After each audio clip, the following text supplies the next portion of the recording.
Hello, and welcome to the Footy Podcast. To benefit Here's Help.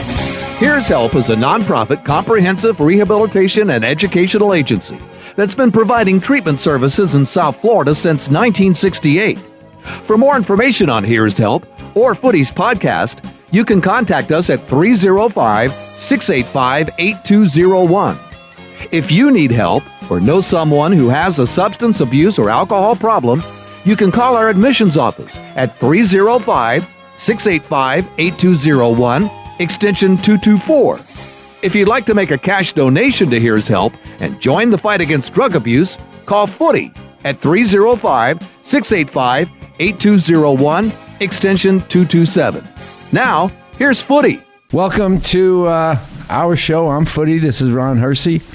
We do this show every once a week, and we try to bring different subjects. We talk a lot about Here's Help and the stuff we do at Here's Help and the school that we built and all of the different projects that we have. And we have a big project underway now. We're building a plumbing school, and we have, you've actually brought this up, Ron, is when people don't know what this is. Well, you drive by 151st and 27th Avenue, and there's this beautiful facility, and it's well kept and well cared for, but the outside world doesn't know what it is. The sign says Here's Help, and unless you really know what that means, then you're like, gee, I wonder what that building is. I'm sure tons of people drive by here every day. And wonder what it is. So I think I think people have identified us as a school because that's what we look like. And in a lot of ways, it is. Oh, we are, without a doubt. We have our own Dade County school here.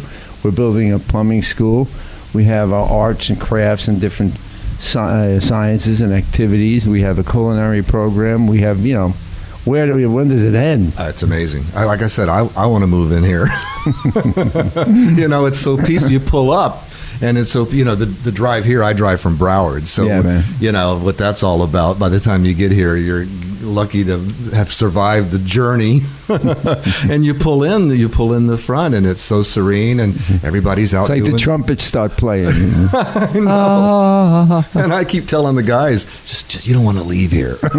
You just want to stay here. Just stay right here. Outside those walls. Well, you know what the guys at Here's Help did over the Super Bowl weekend?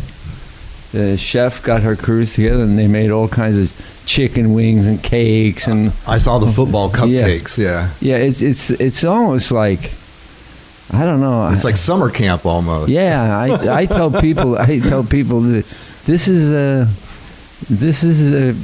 retirement place, And this is not like the Dade County Jail. Right. Well, absolutely not.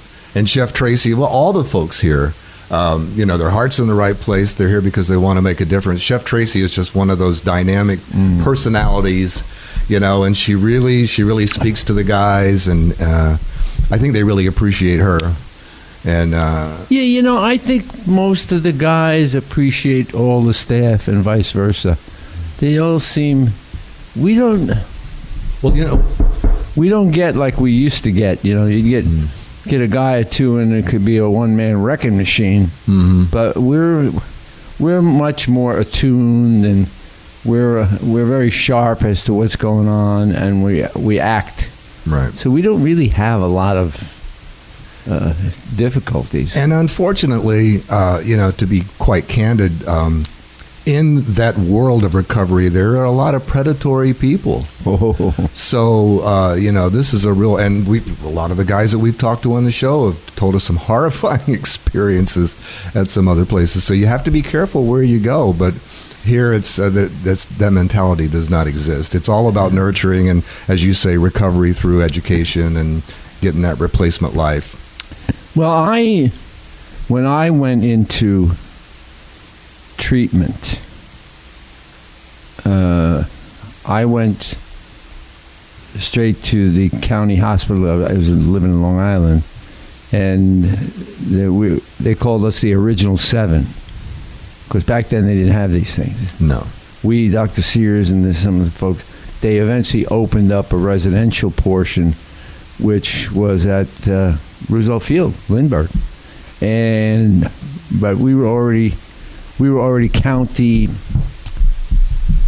we were being served by the county and Dr. Sears. And supervised. Yeah, quite a bit. And even, we would have to go in 7 days a week at the beginning, at night, or after, depending what you did, And then on weekends, Dr. Sears would have us come and visit, basically spend the day, which you're eating up another day there. And she was smart. She always encouraged us to bring our girlfriends, and which I did. And it helps, as when you go into the early stages of that. But as time went on, I spent 2 years in there. Yeah. They didn't have any of these 20-day wonder deals going on my day. I'll go to that one. Yeah. But it changed my life, and it's to this day it's in my brain every day, all day. It was a very it was a difficult thing. It wasn't easy, but and I'm talking about when you're stopping. Well, yeah. Yeah, you have to. I think what happened with me was the light went on. I mean, I had been through everything. Okay, there was nothing else you could have dreamt up for me, and I just said, you know what, I've had it. Okay, and I was lucky to get in with these 7 other guys, and eventually there was a woman or two, and that's where I molded my life. And I eventually went on to work and go to school and do things, but it's not you can't. It's not. How can I explain this? We're talking about substance abuse, obviously, which is Here's Help's main mission. It's hard to just stop. It's hard to just go like, oh, I'm not going to do this anymore. I did it. But I did it because they had a gun to my head. Right. And it took 2 years to accomplish it. The 2 years was the first part. Right. So, no, they... And they told me, Dr. Sears told me, she said, because it was, my time was running, it was like, he was like, here, you can't be here forever. But anyway, she said to me, you got to get out of here. And I said, why? Things are going... She says, they're waiting for you. You got to get out of here. And back then it was a little more... They were out to get you. This was late 60s. The mentality towards substance abuse and recovery were completely 180 degrees from what it is today. Yeah. And even today, the perception. And I want to follow up on that and something that you were mentioning as far as folks driving by and not knowing what this is. It's something that you said a lot. I think it's important for folks watching the podcast to understand that the folks who are passing around a vape at the Super Bowl party at their luxury condo is not the world that these young men have come from. It's a totally different environment, and people will say, we robbed the vape factory. Right. And folks will say, well, it's just weed. But what they don't understand is in the world that these young men come from, it's the fact that there's cash involved and there's territory involved and guns involved, and it could be weed, it could be hamburgers if they were illegal and you could make a profit off of them, and when you add those elements, the money and the weapons and the illegal aspect of it, it's a very dangerous world, and it occupies your entire waking hours. Yeah, and if you talk to the average guy here, it's not just weed. It starts there, right? And and then it grows and builds. It's right. Like anything else. It's funny you say that because the young man that we spoke to last week, and almost all the guys that we talk to, we'll start asking them about their experiences with substances, and they'll say, well, yeah, I just smoke weed. And then you'll be talking to them, and later on in the conversation, the word Xanax pops up. Yeah. So I guess it's hard for them to admit, but you're right. That's their business. That's their job. Right. Their job is to lie, connive, manipulate. Listen, you couldn't let me walk in within 100 yards of any place that had some kind of drugs or opiates. And, in my case, it was like, forget about it. I had druggists all over the place. Buffet. I had druggists all over the 5 boroughs. I mean, right. Because they're Croker pharmacists. Right. Yeah. And most of them are. They're in rundown neighborhoods. Their business is failing, and they're just trying to hang on. So they end up, going across the line. Yeah. I hate to tell you, there was some of the things that I negotiated while I was in that industry. But let's move on to something a little more mainstream. Yeah, Bill Tanner. Yeah. For those of you who are not South Florida people, and Ron and I are forever, but No, born and raised here. yeah, well, I migrated here. Yeah. Lucky you. And anyway, Bill Tanner in the morning, Tanner La Mañana, he says, I'll never forget the day I was walking down the hall at Y100, and Jim really was there, lying, cheating, stealing, doing whatever he could. And, or as little as he could. Yeah. Well, if there was something in it for him, he could really get it. He could pick it up, boy. Right. We love you, Jim. So anyway, I went to do a public service show, like this kind of show. Mm-hmm. And I went with Jim Reilly, and I had no idea what he was talking about. I had no idea what we were doing. I didn't know how any of the equipment worked at all. And at the end, I think I told you this, the end of the first show, he goes, do you want to take over the show? I go, take over what? I don't even know how to turn the light on here. What are you talking about? But I did, and eventually did. And Bill Tanner, who was our program director and morning man, he evolved me from that place. And I ended up in the music industry or the DJ industry or whatever you want to call it. Yeah, going from that one Sunday morning show for an hour at 6 o'clock in the morning to being part of the biggest morning show in South Florida. Yeah. And I know I managed to get down here, and around, I think we finally pinpointed 1980. Was November of 1980 was when I arrived here, and there was no bigger and there were a lot of morning shows. Greg Bell was on Waxy, and Sonny and Skip were sometimes. On sometimes, yeah. Is he alive? He's working on the air in Alabama with Rick Peters. Rick Peters has a talk station and a music station, and last I heard, Budell was doing mornings on one and afternoons on the other, so he's working his tail off. Yeah, well, I got very friendly with him through the years, just because you would run into him. Right, everywhere. But I was, it was funny, I'm glad you brought this up. I'm a one-man thing. I'm a Y100, that's it. Yeah, and that's so rare. That was it coming in, and that was it going out. And I was Y100, when I had to go to some less than, how can I say it? Less than enjoyable events.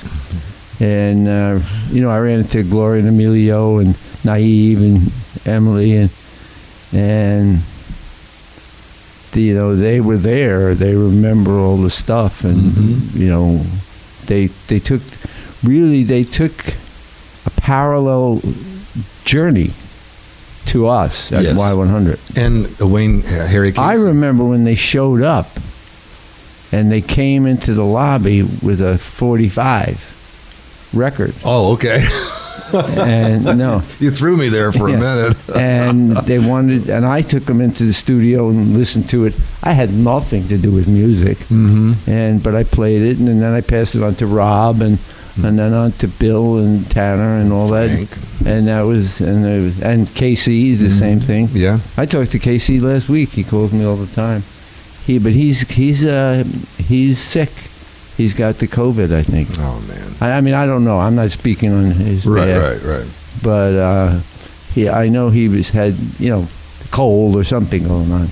But he still performs, and he does great, and he's terrific, and he's great to see. The last time I saw the whole Sunshine Band, I was on the air in Atlanta, and we brought them to a concert we were doing at Stone Mountain, and the crowd was just out of their minds. Well, it's such happy time, Right. Fun, upbeat music. Good memories. Stone Mountain, though, doesn't have good memories. You know who died on Stone Mountain? Who? You didn't know this? I don't know. I mean, I know some things, but He, who are we talking about? we're talking about a very tall, skinny guy that... Oh, Alan. Well, that Yeah, wasn't Alan. Stone Mountain, but Huh? that wasn't Stone Mountain. Oh, it wasn't? No, I always thought it was. no. Every time I went by Stone Mountain driving somewhere up north or whatever, I always take the sign of the cross. I thought he was there. For a Jewish guy. Yeah. But you're probably. I was impressed by the amount of comments on social media from folks who Y100 and Tanner and you and Jim Reilly were such a big part of their lives growing up. And one of the cool things about that show was that it was mainstream enough that parents driving their kids to school could listen to it without fear of having something come through the speakers that would be embarrassing or something they'd have to explain. And so as a result of that, you guys were a huge part of the growing up process for a lot of people. A lot of people never met Tanner. Probably, we talk about active listeners versus passive listeners. There are people that listen to the radio their whole lives and never go any further than turning it on and off. They never participate in the contest. They never called for a request. They never went to an appearance.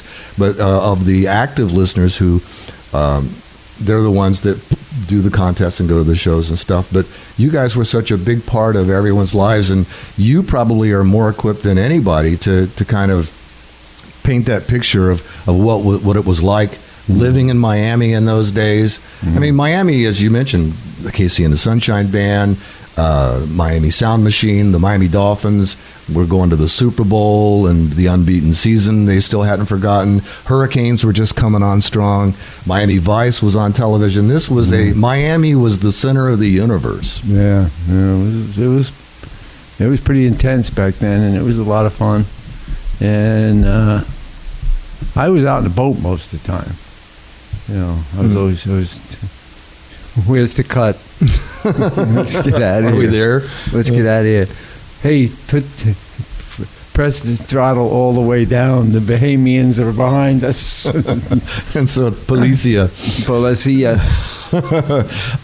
But the thing that Robert Walker posted a real heartfelt, of course, Tanner was Robert W. Walker's mentor. Yeah. And Robert went on to great things because of all the things that he learned from Tanner. But the one thing everyone who worked with him said, he could be very demanding when it came to. He could be a prick.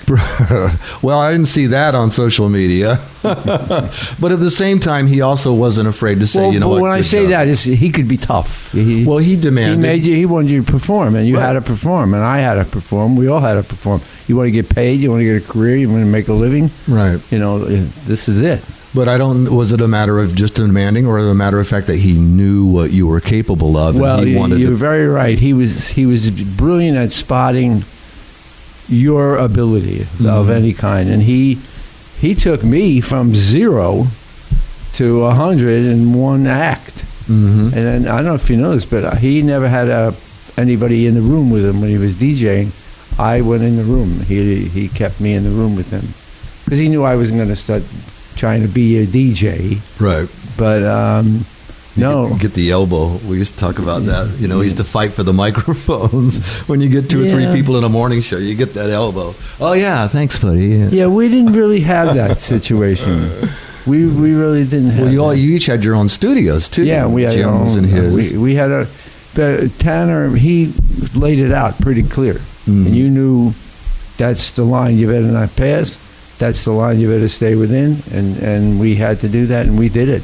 And we did a lot of amazing things. We went to all the high school football games. We went to the soccer games. We went to shows. We went to concerts. We went everywhere. We were everywhere. And, it was almost, in retrospect, it's like you'll have no life when you're doing that because you're completely consumed. It is your life. And if you don't show up, get in your car and get out of here. Don't come back.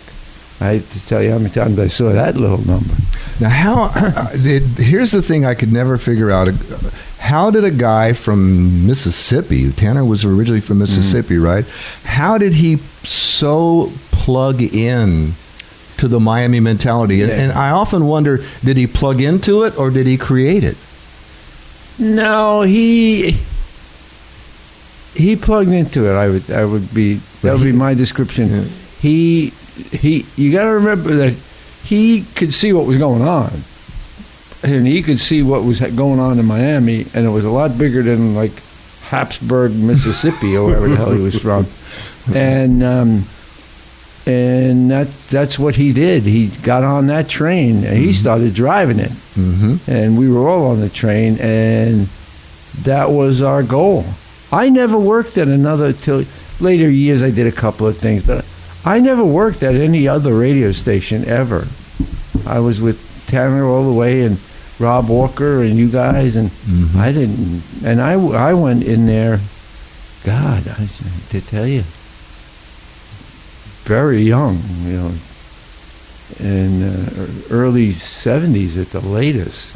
And I didn't know, I'll tell you, I didn't know there was a other world. No, I didn't. I had no. Somebody said to me one time, why are you this? What the hell is he talking about? And because my mind, Y100, that was it. I knew there were other radio stations, and I knew there were other people around, but I didn't know the people. I didn't associate with them. I thought my job was to entertain. Well, and to bury anybody else who came along. And we did. Yeah, certainly did for a long, long time. I don't know what year I started at Y100. I don't know. I got to think that over. Well, we got there. Sonny and I replaced. I was there 20 years before. Yeah, at least 10. At least 10 years before we got there, and that was when Tanner had been there forever, and he finally. He moved on to Wash FM in Washington, D.C. Oh, he wanted me to go with him there. Yeah, well, he finally got really to go, which opened up another door for me. Yeah, but really it lasted about a month, and they threw him out in the snow. But, no, I listen, it was a real simple decision for me. I'm not going up there. Yeah. I'm not going to Washington. I'm not going to New York. I live in Miami. I'm a Miami guy. Yeah. And that's the way it was. Now, did I stay in touch with my family and friends up in New York mostly? Yeah, through the years. Monty and all them. We almost got stabbed in the bar. Well, somebody else did. Yeah. Anyway, but, and I was happy with I was completely, this is great. What was not to love? Yeah, I know. I mean, the rating, as far as ratings go, and I was never one of those ratings guys, but as far as ratings went, you guys watched them. Had everybody beat 2-1. And the thing I remember before that's a good point, because we used to beat the other people, and sit around and read the outcomes and ridicule them and not associate with them in any way, shape, or form. Right. Yeah, they were like. And I think one of the things that helped you achieve that dominance, and it was still alive when Sonny and I got there, was that and I used to hear it all the time. Hey, you got 20 minutes, you got an hour to kill.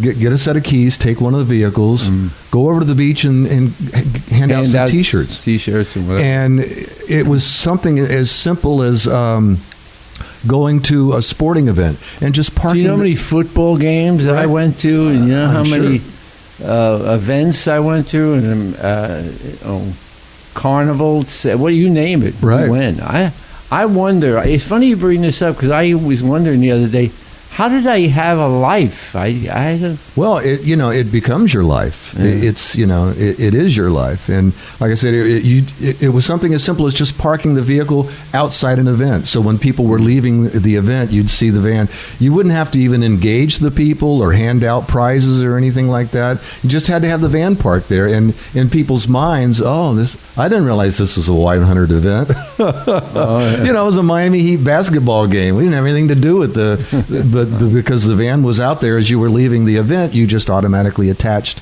And I took advantage of that. I can remember taking the Y100 Bug, that little customized thing. VW. Yeah, you're lucky you didn't die. Yeah, I used to. Well, they had those copper tone tanks in the back with the little squirt gun where you could spray so you can know where this is going. If I had an hour to kill in those days, I was over on the beach applying copper tone. So let's talk about modern day times. So this weekend, Super Bowl, the NFL championship, allegedly the biggest event of the year, and I guess rightfully so. And was the two teams were, of course, Kansas City and Tampa Bay. Tampa Bay. Yeah, and Tampa Bay would be a home team. Yeah. And first time that's happened in a Super Bowl. So I had to make a decision coming into Super Bowl weekend, and I had to decide which one I was going to bet on. Yeah, well, we placed our bets on the podcast a while back. Yeah. So, well, but I bet on the game with Fat Lou, one of my agents. And no, but I'll tell you why. I covered sports for a long time. Mm-hmm. Miami Dolphins. I went to every game for 20 years. Mm-hmm. Okay, I used to hang around with Dan Marino and throw the balls at the field over at the college, and he still laughs at me. So anyway, I had to pick a team, and I said to myself, that kid, okay, Mahomes, mm-hmm. that kid ain't gonna get nothing but a beating from Brady, mm-hmm. okay? Yeah. Because that's what Brady knows how to do, and he knows how to do it, and he did it well. Now, they had some other troubles around the team. Did Andy Reid's son run somebody over? There was a horrible accident. I don't know that Andy Reid's son was at fault, but I do know there was a horrible accident Friday night, I think, before the Sunday game. But I think Andy Reid's had quite a bit of drama. Yeah, dark clouds. Yeah, well, and I know Mahomes, I think pretty sure he has a broken toe, I think, in one of the playoffs. Well, one of his toe. But in the NFL, everybody's finger and everybody's toe is... But the fact of the matter is, when you're throwing a football, if you can't plant your feet... And almost all of his passes, none the least of the fact that he was running for his life the minute the ball was snapped. I mean, they were going after him like a swarm. Well, you know what it was? They're NFL players, right? And I think they said, "Look, this guy ain't going to make it through the game if we can." Right. They will attempt to kill you. And they were going after him. They got him. So and they. You know what? They gave him. Tampa Bay gave and Brady gave that kid a beating. He went to school. He'll never forget that beating. I could see that one coming for a long way. And I think too, Mahomes is going to be around for a while. I mean, I know he's still young and he's still got some beatings ahead of him, but I think he's got a lot of skill. And the one thing that I made me think possibly they had a chance was that he some of those throws as he's falling on the ground. Well, he throws to the side. They all do that. And the way he can scramble. I said Dan Marino throw from the ground. Okay? They'll do what they have to do. But, welcome to the NFL, kid. Right. Because these are grown men. They ain't fooling around. Yeah. And trust me, when you get, I remember the first time I went to an NFL game and a practice, I thought somebody was going to die on the first play. Just at practice. Just the noise. Mm-hmm. And the size of these guys, you don't realize how big and fast, strong, and ready they are to go. And they're all honed in on that. You don't want to. I kept my mouth shut. I stayed out of the way. I didn't want to, because you get the wrong guy. Those guys, they're not kidding. Yeah, you're so right. I never forget the first Dolphin game I went to on the field. Oh. And the noise is deafening, and so you were outside the team box on the sidelines, yeah. On the sideline, yeah. And the ground shakes. The sound when they hike the ball. And the first time I standing there and the first time I jumped like 20 or 30 feet backwards. I went, this is going to be, somebody's going to get killed out here. And the speed, you don't realize in the stands, especially in the bad seats, how fast things are moving. And it's funny, I had this conversation. I had the pleasure of working with the great Troy Stratford for a long time, and we had a lot of. He's a good guy. He's a great guy, and we had a lot of great conversations about football. And I love to pick his brain. And I said to him, I told him, I said, yeah, the first time I went to a football game where I was on the sidelines, I was amazed at how fast it was. And he was telling me that. He'd been playing football since he was like 5 years old. He was always on the field. He was never a spectator at a game. And he suffered an injury at one point with the Dolphins and was actually watching the game from the stands. And he told me he was amazed at how slow it looked from that vantage point. He never realized how the difference in the perception of from being in the stands as actually being on the field.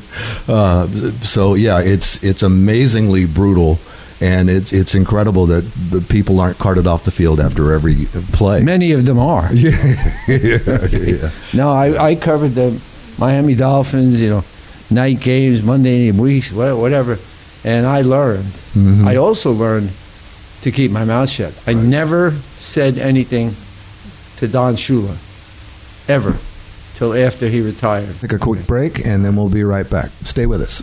Have you been introduced to Footy Sauce? Footy Sauce makes it easy to give ordinary chicken wings extraordinary flavor. Footy Wing Sauce is made with a perfect blend of herbs and spices. So what are you waiting for? Pour it on. Footy's Wing Sauce guarantees you a better tasting chicken wing every single time. When you fire up the grill, pour it on. Let Footy be your wingman. Kick your next party up a notch with Footy Sauce. Grab Footy's Wing Sauce and pour it on. Well, it's been great doing the show here. Ron Hersey, myself, Footy, and all the staff that helps us out as we produce. This show is produced at Here's Help for broadcast, the various outlets that we have. And we do it every week, and we hope you enjoy it. And if you have anything you want us to ever cover or remind us of, or take us down memory lane or take us into the future, we're here to do it. So have yourselves a great weekend. Thank you for listening to the Footy Podcast. To benefit, here's help. For more information about the Footy Podcast or Here's Help, contact us at 305-685-8201. If you need help or know someone who has a substance abuse or alcohol problem, you can call our admissions office at 305-685-8201, extension 224. If you'd like to make a cash donation to Here's Help and join the fight against drug abuse, call Footy at 305-685-8201, extension 227. The executive producer of the Footy Podcast is Sam Zacco, COO of Here's Help.